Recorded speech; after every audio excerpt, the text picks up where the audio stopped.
জনপ্রিয়তা content creator Kareena কাউসার hepatitis রোগে আক্রান্ত এ এবং ই দ্বারা।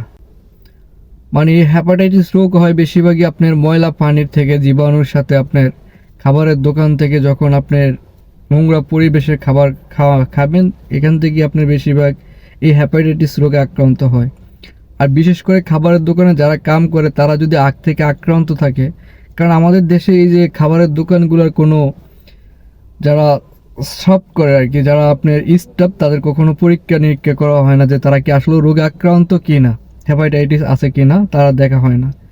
তাই হ্যাপাটাইটিস রোগে যখন কারিনা কাউসার আক্রান্ত হয়েছে, তখন উনি কিছুদিন আগে ফুচকা খাইছিল বাইরের দোকান থেকে। আর বেশিরভাগই দেখা যায় যে ফুচকার দোকানে যেসব বাটি থালা বাটি ধোয়, এগুলো নোংরা পানি, ড্রেনের পানি উঠে এনে এগুলো পরিষ্কার করে। বেশিরভাগ যে আমরা ফুটপাতে যারা খাবার খাই, বেশিরভাগ খাবারের ভিতরেই এই রোগ ছড়াতে পারে। আপনার যেমন ধরেন যে আপনি দেখবেন হোটেলে যে বেশিরভাগ তাওয়াল দিয়ে যে প্লেটটা ক্লিন করে, ওটাতে আপনি যদি পরীক্ষা করে দেখেন যে হাজার হাজার নোংরা জীবাণু আছে ওখানে, অনেক জীবাণু থাকে। কিন্তু এই তাওয়াল ইউজ করা একেবারেই হোটেলের জন্য নিষিদ্ধ। অন্য অন্য কান্ট্রিতে, শুধু বাংলাদেশে ইউজ করে এগুলা, কিন্তু অন্য অন্য কান্ট্রিতে জানা এই তাওয়াল একেবারে নিষিদ্ধ। সবসময় টিস্যু, মানে একবারে বেশি একটা জিনিস ইউজ করা যাবে না, টিস্যু দিয়ে ইউজ করতে হয় সব কিছু।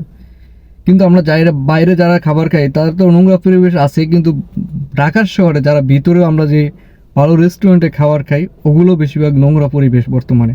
কারণ নোংরা পরিবেশ কেন, দেখেন যেই রেস্টুরেন্টে স্টাফ আছে এদের কোনো পরীক্ষা, কোনো সার্টিফিকেট, কোনো কিছু আছে নাই।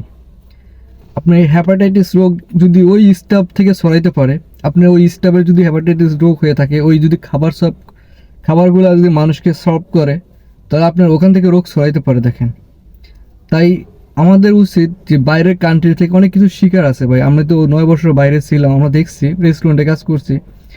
আপনি যে কোনো লোকেরই আপনার বাইরে গেলে প্রথমে এই দুইটা জিনিস চেক করবে, হ্যাপাটাইটিসটা আগে চেক করবে, ঠিক আছে? ও সুস্থ কিনা, ও কাজ করার উপযুক্ত কিনা হোস্টেলে, এগুলো চেক করে আপনি তারপর ওদেরকে একটা কার্ড দেখা হয়, ওটাকে সেফটি কার্ড বলে অথবা বলদিয়া কার্ড, ঠিক আছে? যে ও ঠিক আছে কাজ করার উপযুক্ত। যখন বলদিয়া এসে চেক করবে, যখন গভর্নমেন্ট থেকে লোক এসে চেক করবে, তখন ওই কার্ডটা দেখাতে হবে। কিন্তু আমাদের বাংলাদেশে এগুলো নাই। আমাদের বাংলাদেশে বেশিরভাগ রোগ ছড়ায় এই ফুটপাতের দোকান থেকে, খাবারের দোকান থেকে। কারণ খাবারের দোকানে একেবারে তো অপরিষ্কার আছে, আর যারা খাবার সলভ করে তাদের কোনো রোগ আছে কি না এগুলো পরীক্ষা করা হয় না। তাই আশা করি যেন এইসব থেকে আমাদের অনেক কিছু শিকার আছে।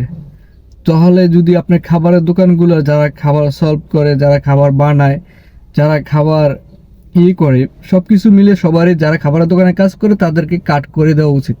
আমি মনে করি সরকার যখন সব দিক দিয়ে কাট করে, তাদেরকে একটা মেডিকেল কার্ড অবশ্য করে দেওয়া উচিত, মেডিকেল করা উচিত তাদের। খাবারের দোকানে সলভ করে এটা মালিক পক্ষ। জাস্ট এটাই আমার বার্তা।